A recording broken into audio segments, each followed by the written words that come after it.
The ultimate survival blueprint: adapt, endure, and overcome.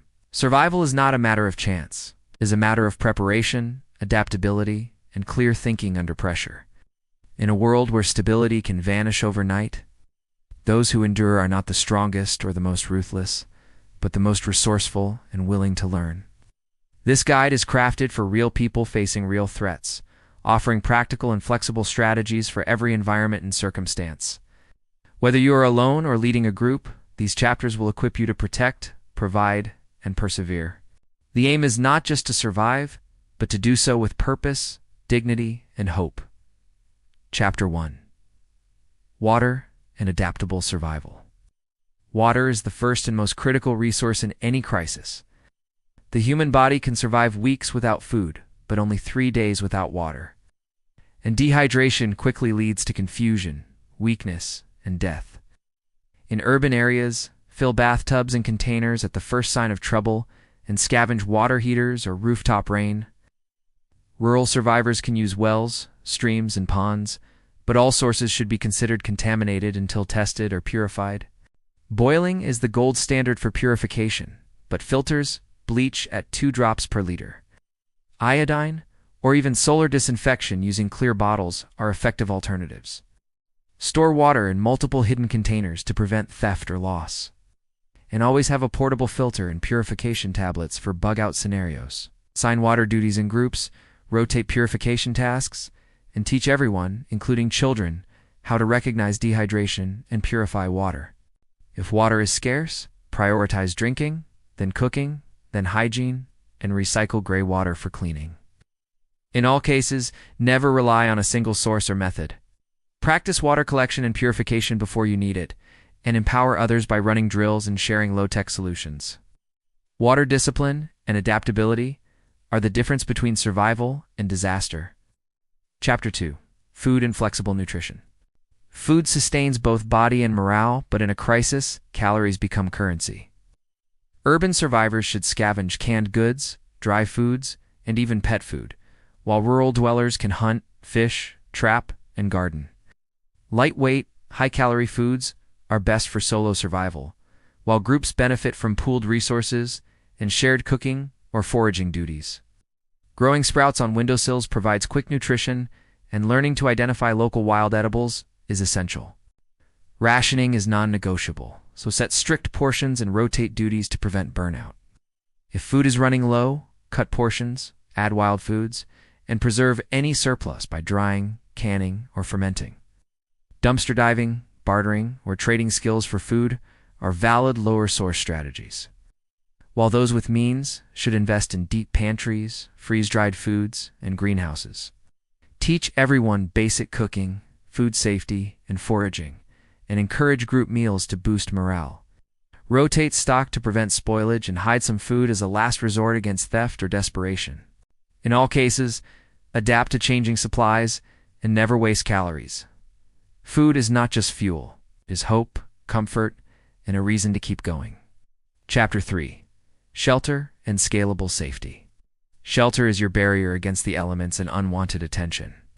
In urban settings, reinforce apartments with door braces, window bars, and blackout curtains, and create hidden rooms or safe spaces if possible. Rural survivors can use natural cover, dig shelters, or fortify barns and outbuildings. Solo survivors should prioritize mobility with tents, tarps, or even abandoned vehicles, while groups can build communal spaces and rotate sleeping areas for security.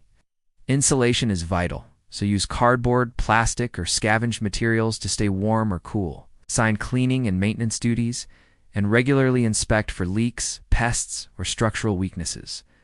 Always have a fallback location in case your main shelter is compromised, and keep a compact shelter option ready for evacuation. Teach everyone to spot vulnerabilities and run fire or evacuation drills. If resources are limited, improvise with what you have. If you have more, invest in security systems, safe rooms, and backup power. Shelter is not just about walls. It is about privacy, rest, and group cohesion. Adapt your shelter strategy as threats and weather change, and empower others to take ownership of their safety. Chapter 4: Security and Nonviolent Defense.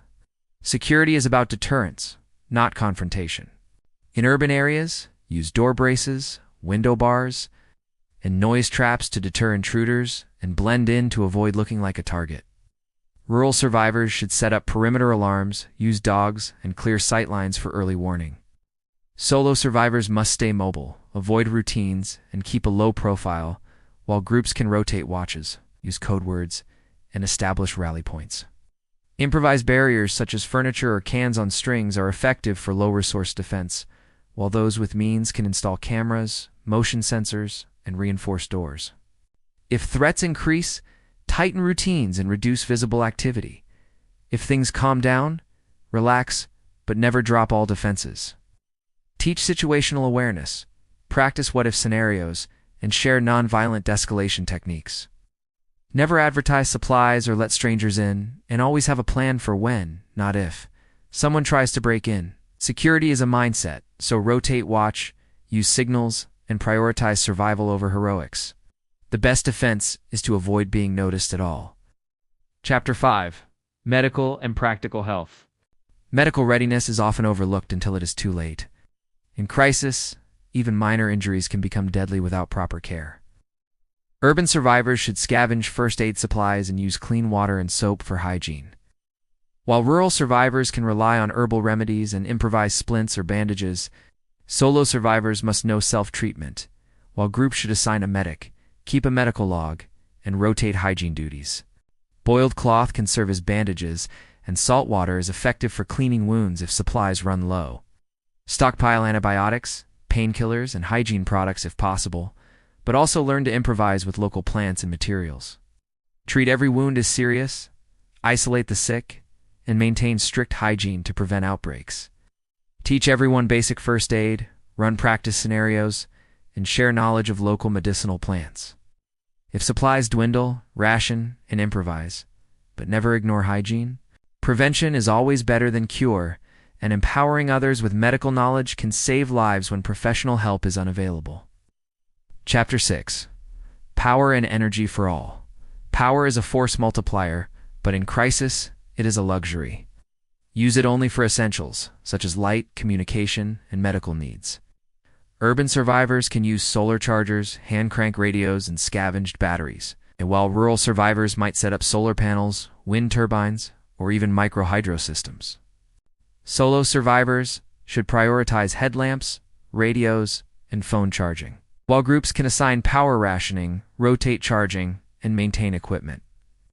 Candles, oil lamps, and daylight routines are vital for low-resource situations, while those with means should invest in battery banks, generators, and EMP protection.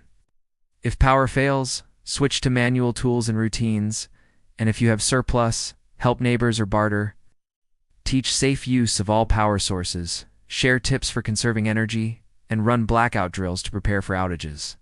Always rotate batteries, store fuel safely, and never rely on a single source. Power is not just convenience, it is safety, information, and hope. Chapter 7. Communication and Flexible Networks. Communication is your lifeline to information and coordination. In urban areas, use radios, text messages, and word of mouth to stay informed, while rural survivors can rely on walkie-talkies, signal fires, or runners. Solo survivors should monitor news and avoid transmitting unless necessary, while groups can set check-in times, use code words, and keep logs. Whistles, mirrors, and pre-arranged signals work for lowest-source communication, while higher-resource groups can set up mesh networks or use satellite phones. If comms are jammed, use runners or visual signals, and always verify rumors before acting. Teach everyone to use all devices, share code words and emergency signals, and practice silent communication. Never broadcast your situation or location, and always have backup methods. Communication is not just about talking. It is about staying alive, making informed decisions, and keeping your group united. Chapter 8. Skills and Everyone Contributes. Skills are the only asset that cannot be stolen or lost. In urban areas, learn first aid, fire safety, and basic repairs. Rural survivors should add gardening, animal care, and toolmaking. Solo survivors must focus on self-reliance, navigation, self-defense, and improvisation, while groups should cross-train, rotate roles, and hold skill-sharing sessions. Use free online guides, library books, community classes for low-resource learning, and invest in advanced training and reference manuals if possible. If someone leaves, fill their skill gap fast. If you find new people, learn from them. Encourage everyone to teach what they know, reward learning and improvement, and keep a visible skills board to track progress. Practice under stress, not just in theory, and adapt as needs change. Skills are the foundation of resilience because gear breaks, but knowledge endures. Chapter 9. Morale and Group Resilience. Morale is the invisible glue that holds a group together. Hope and routine keep people alive, while despair and chaos can destroy even the best-prepared group. In urban settings, use group meals, music, and shared chores to build connection. Rural survivors can add outdoor activities, gardening, and animal care. Solo survivors should keep a journal, set daily goals, and find small joys to stave off isolation. Groups should rotate leadership, celebrate milestones, and address conflict early to prevent resentment. Stories, games, and creative projects are vital for low-resource morale, while higher-resource groups can provide comfort items, entertainment, and special treats. If morale drops, change routines, add new activities, and talk openly about struggles. Support those who are struggling and do not ignore warning signs of depression or burnout. Let everyone lead sometimes. Encourage sharing of feelings and ideas, and make time for fun, even in crisis. Morale is not a luxury, it is survival. Chapter 10. Contingency and Plans for All. Contingency planning is the difference between life and death when things go wrong. Always have a backup plan, and never assume things will go as expected. In urban areas, no multiple exits, rally points, and safe houses. Rural survivors should map trails, water sources, and hideouts. Solo survivors must keep a go bag ready and know their routes, while groups should assign roles for evacuation, keep vehicles fueled, and run drills. Use public transport, bikes, or travel on foot for low-resource escape, and vehicles, radios, and pre-stocked caches for higher resource plans. If a plan fails, switch fast and update everyone with new information. Make sure everyone knows the plan, practice together, and encourage feedback for improvement. Contingency is not just about escape. It is about flexibility, adaptability, and the will to survive when the unexpected happens. Chapter 11. War Scenario and Surviving Conflict. In a war scenario, invisibility and mobility are your best defenses. Urban survivors should black out windows, move at night, and use underground routes to avoid detection, while rural survivors must camouflage shelters, avoid roads, and use natural cover. Solo survivors should travel light, avoid groups, and hide supplies. While groups can rotate watches, set up early warning systems, and have multiple escape plans, use natural camouflage, move on foot, and hide in plain sight for lower source survival and night vision, encrypted comms, and fortified shelters for higher resource groups. If fighting moves closer, leave early. If trapped, ration hard and stay quiet. Teach everyone to move quietly, use cover, and stay calm under pressure. Share news and updates, and practice disappear drills. In war, survival is not about fighting. It is about staying unseen, unpredictable, and always ready to move. Your best weapon is your ability to adapt and endure. True survival is measured not only by how long you last, but by how well you adapt, support others, and rebuild in the aftermath. The knowledge and skills within these pages are your tools for turning adversity into opportunity and fear into action. No matter how dire the situation, there is always a way forward for those who prepare, stay flexible, and refuse to give up. Share what you learn, help those around you, and remember that resilience is built through unity and determination. In the end, survival is not just about enduring, it's about overcoming.